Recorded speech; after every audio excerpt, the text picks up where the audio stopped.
stood there in my white dress, the lace scratching against my skin, watching my father throw a dusty, worn-out passbook onto the head table in front of 300 guests, laughing as he called my mother a penniless burden who was trying to upstage his wealth with a book full of zeros.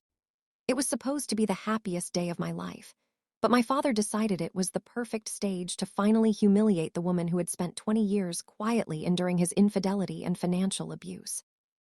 I'll never forget the smug look on his face, or the way my mother just sat there, her hands folded in her lap, her face completely calm, while the room went silent with second-hand embarrassment.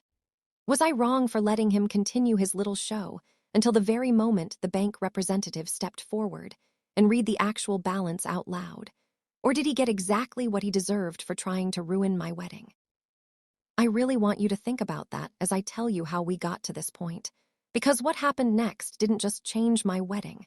It blew my entire family's reality into a million pieces.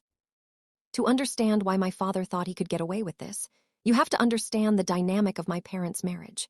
My father, Marcus, is a man who measures his worth entirely by the size of his truck and the brand of his watch. He's a successful contractor, or at least he plays one on social media, and he's spent my entire life making sure everyone knows he's the provider. My mother, Alina, was the invisible backbone of everything. She was the one who packed the lunches, managed the household on a strict allowance he gave her, and worked a little hobby job at a local library that my father always mocked. He used to joke at dinner parties that Mom's paycheck barely covered the cost of the gas she used to get to work, and he made her ask for permission before spending a single dime on anything outside of groceries. Growing up, I saw the power imbalance, but I didn't realize how deep the resentment ran until I got engaged to my husband, Leo. Leo comes from a very modest background, and my father hated that. He wanted me to marry someone with a portfolio, as he put it, but I loved Leo for his kindness and his ambition. When we started planning the wedding, my father immediately tried to take over. He wanted a massive, flashy event at a country club that we couldn't afford, purely so he could show off to his business partners.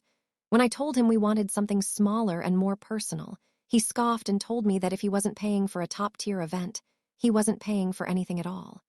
He literally told me, "If you want a cheap wedding, ask your mother to pay for it with her library late fees." It was cruel, and it was meant to hurt. For months, the tension built. My father ended up moving out about 6 months before the wedding because he'd started an affair with a woman half his age, a brand ambassador named Tiffany who encouraged his worst impulses. He filed for divorce, but because he'd hidden so many assets in various business accounts, he was convinced Mom would walk away with nothing.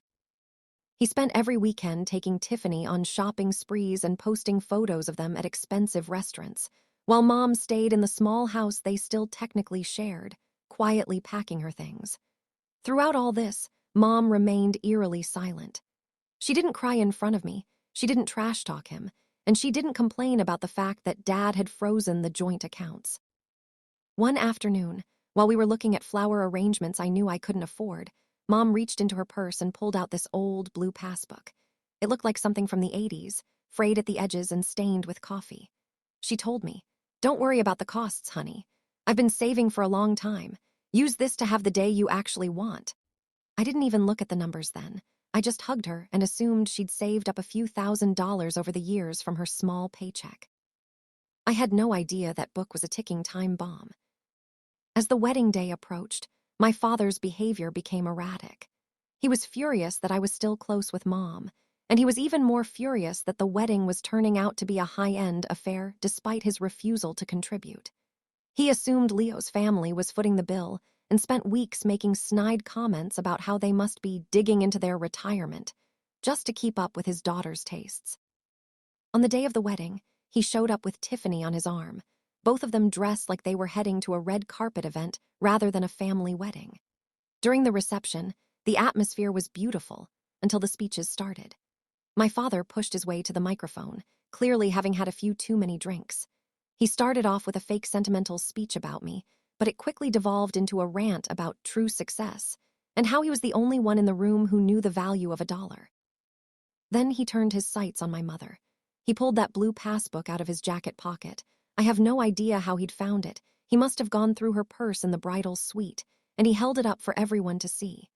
He started laughing, telling the guests that Alina had tried to contribute to the wedding with this pathetic little book.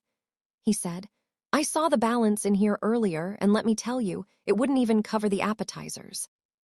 My ex-wife thinks she's a big spender now, but this book is just a testament to her failure." The room went deathly quiet. I felt the heat rising in my face, and Leo squeezed my hand so hard it hurt. My mom didn't move. She just looked at him with this expression of pure, cold pity.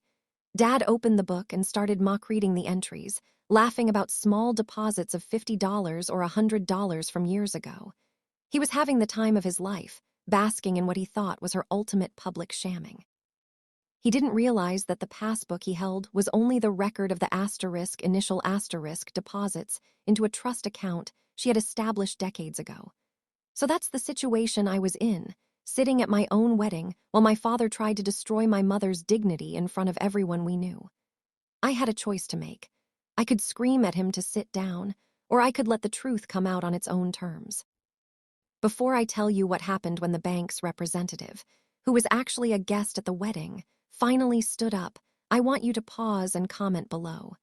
What would you have done in my shoes? Would you have shut him down immediately, or would you have let him dig his own grave? The silence in the hall was heavy, broken only by the sound of my father's obnoxious chuckling.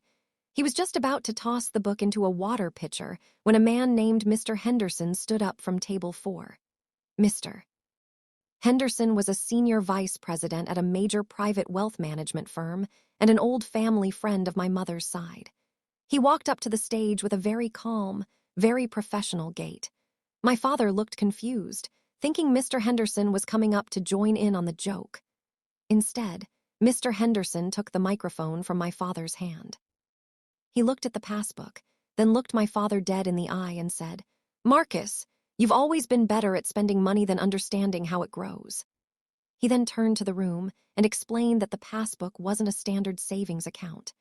It was the ledger for a diversified investment portfolio my mother had started with an inheritance from her grandmother 30 years ago, an inheritance she had kept entirely separate from the marital assets. Because she had worked at the library, she had access to incredible financial literature and had spent decades quietly investing in tech stocks and real estate trusts before they boomed. Mr. Henderson looked at the final page, which my father hadn't bothered to flip to, and read the updated valuation that had been verified for the divorce proceedings that very morning. "The balance in this little book, as you call it," Mr. Henderson said, his voice echoing through the speakers, "is currently valued at $4.7 million. The gasp that went through the room was audible. My father's jaw literally dropped. He looked at the book, then at my mother, then back at the book.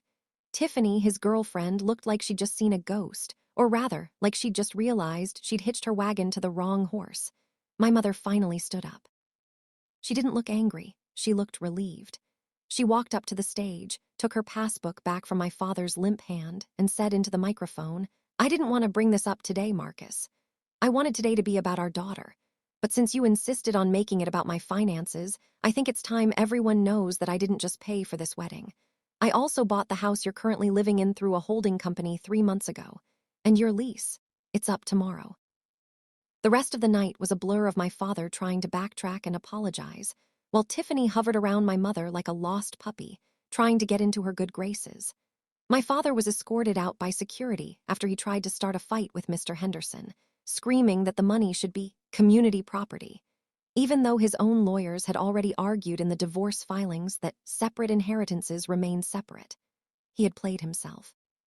He had spent years trying to keep my mother small and broke, never realizing she was 10 times wealthier than him the entire time. The aftermath was swift. The divorce was finalized a month later, and because of his public admission of his own financial status and his attempts to humiliate her, the judge was not kind to him. My mom moved into a beautiful penthouse in the city, and she's currently traveling the world. She told me she kept the hobby job at the library all those years because it gave her the peace and the resources to build her empire in the dark. As for me, I learned that the loudest person in the room is usually the one with the least to say. My father is currently living in a small apartment, complaining to anyone who will listen about how he was tricked, but nobody is listening anymore. It's funny how life works out. My father thought he was holding all the cards, but he didn't even realize he was playing the wrong game. This experience taught me that true power isn't about showing off or putting others down. It's about having the quiet confidence to know exactly who you are and what you're worth, regardless of what the world sees. My mother is my hero not because she's a millionaire, but because she had the grace to let my father reveal his own character without ever stooping to his level. Like this video if you think my dad got what was coming to him, and subscribe for more stories about people getting the ultimate reality check. I want to hear your thoughts. Have you ever seen someone's arrogance backfire this spectacularly? Share your final thoughts on this whole mess in the comments section below. I'll see you all in the next story.